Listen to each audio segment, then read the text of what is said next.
Salam əziz izləyicilərim, kanalıma xoş gəlmisiniz. Bugünkü videomda milli şirniyyatlarımızdan qozlu paxlavanın hazırlanmasını sizinlə paylaşıram. Üstü qopmayan, şirəsi xarlamayan, altı yapışmayan çox dadlı bir paxlava reseptidir. Kanalımda paxlavanın hazırlanma qaydası var. İzləyicilər tərəfindən çox bəyənilir, amma paxlavanın hazırlanmasını yenidən çəkib sizinlə paylaşmaq istədim. Əvvəlcə paxlavanın şərbətini hazırlayıram. Qazana 200 ml stəkanla 2 stəkan yarım şəkər tozu əlavə edirəm.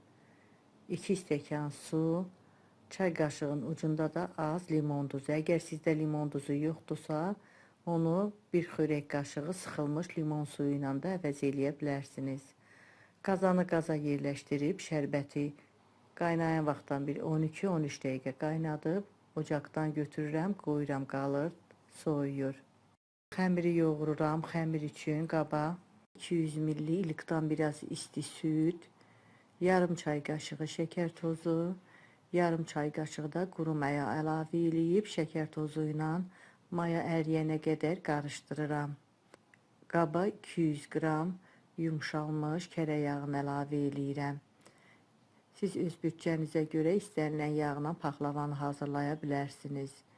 150 qram xama, 2 ədəd yumurta götürmüşəm. Qaba bir bütük bir yumurtanın ağını əlavə eləyib sarısını qoyuram bir kənara, sonda paxlavanın üstünə çəkəcəm. 1 paket 5 qram şəkərli vanil, çay qaşığının ucunda da az tuz əlavə eləyib bu ərzaqları da biraz qarışdırıram. Qaba un töküb xəmir hazırlayıram. Unun hamısını birdən əlavə eləmirəm. Hissə-hissə əlavə eləyib əvvəlcə biraz spatula ilə qarışdırıram. Qarışdırmaq çətin olduqda yenə qalan unu əlavə eləyib xəmir yoğururam. Yumşaq, ələ yapışmayan bir xəmir olmalıdır. Xəmir üçün 6 stəkan un istifadə elədim. Stəkan ölçüsü 200 ml-dir. Belə gördüyünüz kimi ələ yapışmayan yumşaq bir xəmir alındı. Xəmirin üstünü örtüb 40 dəqiqə mayalandırıram.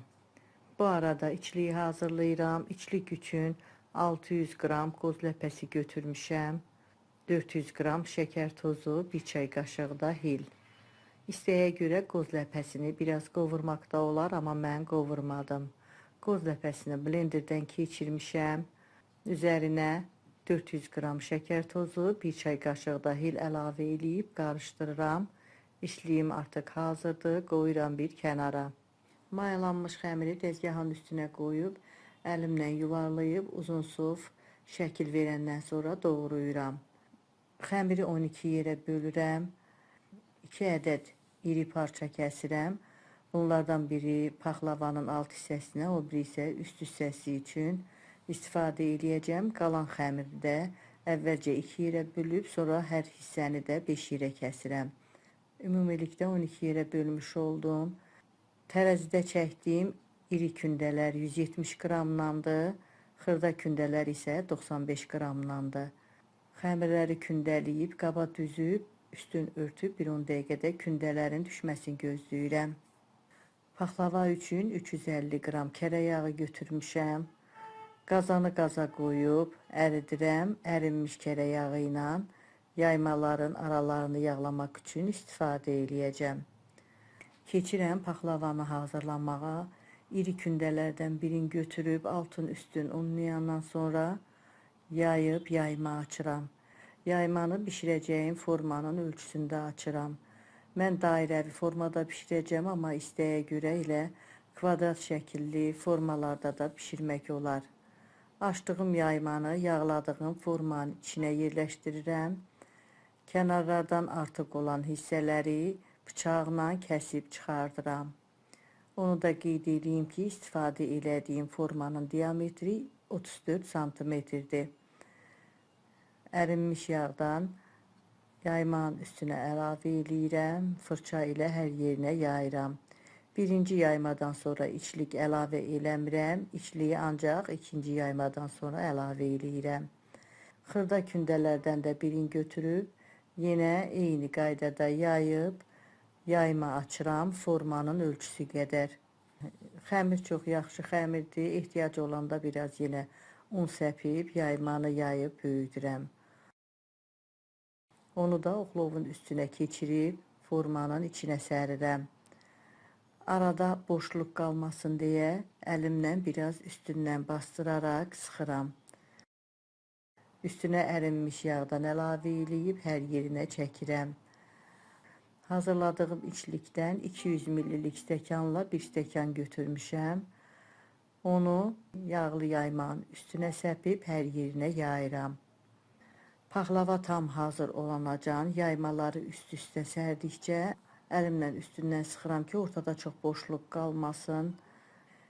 10-cu kündüyə kimi yaymaların hamısını eyni qaydada yayıb formaya sərirəm. Bura qədər çəkib sizə göstərirəm. Qalan yaymaları da eyni qaydada yayıb içliyin üstündən sərəndən sonra əlimlə sıxıram. Ortasında boşluq qalmır. 10-cu yaymaya kimi hamısını eyni qaydada yağlayıb içlik səpib hazırlayıram. Bu artıq 10-cu yaymadır. Onu da üstündən əlimlə sıxaraq düzəldirəm, arasında boşluq qalmasın. Yenə 1 stəkan içlikdən əlavə eləyib hər yerinə yayıram. 11-ci yaymanı da yaymışam, onu da içliyin üstündən sərirəm. 11-ci yaymanın üstündən artıq içlik əlavə eləmirəm. Hər yerindən bastırıram ki, ortada boşluq qalmasın. Ərinmiş yağdan yaymanın üstünə əlavə eləyirəm. Yaymanın hər yerinə yaxşı-yaxşı yağ çəkirəm. Sonuncu, ikinci iri kündəni də yayıb böyütmüşəm. Onu da 11-ci yaymanın üstündən sərirəm. Artıq olan hissələrini kəsib çıxardıram. Kənarlarını spatula ilə alta doğru sıxaraq bərkidirəm. Hamısını eyni qaydada düzəldirəm. Paxlavanı bu şəkildə hazırlayandan sonra keçirəm doğrama işinə. Paxlavanı həm rahat kəsmək üçün, ölçüsünün düz olması üçün belə bir xətkeşdən istifadə edirəm. Xətkeşin eni təxminən 3 sm qədərdir. Formanın üstünə qoyub bıçaqla xətlər çəkirəm. Paxlava üçün istifadə elədiyim ərzaqların ölçülərini videomun açıqlama bölümündə də qeyd eləmişəm. Oradan da baxıb faydalana bilərsiniz. Əvvəlcə xəmirin üstündə düz xətlər çəkirəm. Düz xətləri çəkəndən sonra o bir tərəfdən də yenə bıçaqla maili şəkildə xətlər çəkirəm. Sonacan hər yerini xətləyirəm. Xətlər çəkəndə doğramaqda çox rahat olur. Xətti də çəkəndən sonra bıçaqla xətlərin üstündən sonacan doğrayıram. Kimə necə rahatdır, o şəkildə də doğraya bilər. Paxlavalar hamısı eyni ölçüdə oldu. Görünüşü də çox gözəl görünür. Ayırmış olduğum yumurta sarısına 1 çay qaşığı süd əlavə eləyib qarışdırıram. Yumurtalı qarışımın hamısını paxlavanın üstünə çəkirəm. Hər yerinə yaxşı-yaxşı yumurta sarısı çəkirəm.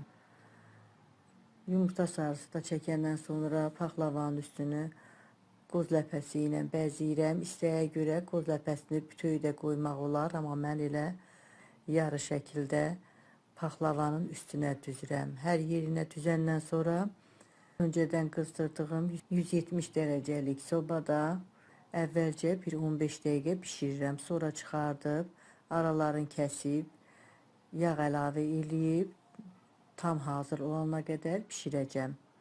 Qozu da düzdüm, indi qoyuram sobaya bişsin. Belə gördüyünüz kimi paxlava artıq özünü tutub, üstü bərkiyib. Kəsdiyim yerlərdən yenə bıçağı yağa batırıb sonacan kəsirəm. Kəsmək lazımdır ki, yağı əlavə eləyəndə yağı özünə yaxşı çəksin. Kəsdiyim yerlərdən qalan yağdan qaşıqla əlavə eləyirəm hər yerinə.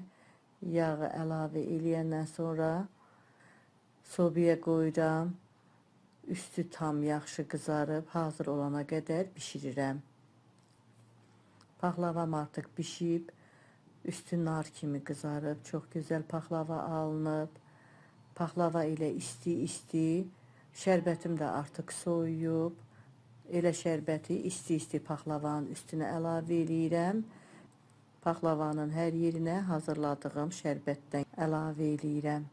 İndi əlavə eləyəndən sonra qoyuram qalır. İndi axşamdır, şərbətin özünə çəksin, sabah paxlavanın necə alındığını sizə göstərəcəm. Paxlava artıq axşamdan səhərə qalıb, şirəni özünə tam çəkib. Belə gördüyünüz kimi üst qapağı da qopmayıb, üstü parıltılı, çox gözəl paxlava alınıb. Paxlavanı ilıq şəkildə çıxartmaq lazımdır, amma bu reseptlə hazırlayanda heç bir fərqi yoxdur. Elə soyuq şəkildə də formaya yapışmır, formadan çox rahatlıqla çıxır. Belə gördüyünüz kimi formadan axşamdan səhərə qalıb, tam soyuyub paxlava, amma formadan çox rahatlıqla çıxır. Heç bir yapışma olmur. Çox gözəl, dadlı, hündür, bol içlikli bir paxlava alınıb. Qarşıdan Novruz bayramı gəlir. Hər birinizin bayramını təbrik edirəm. Bol ruzi, bərəkət arzulayıram. Paxlavadan siz də bayrama hazırlayıb süfrələrinizi bəzəyə bilərsiniz. Çox yaxşı alınır. Hazırlayacaq olan hər kəsə öncədən nuş olsun deyirəm. Videomu izlədiyiniz üçün sizə öz təşəkkürümü bildirirəm. Videomuzu bəyənməyi, öz fikirlərinizi şərh bölümündə mənimlə bölüşməyi unutmayın. Sağ olun, yeni videolarda görüşənədək.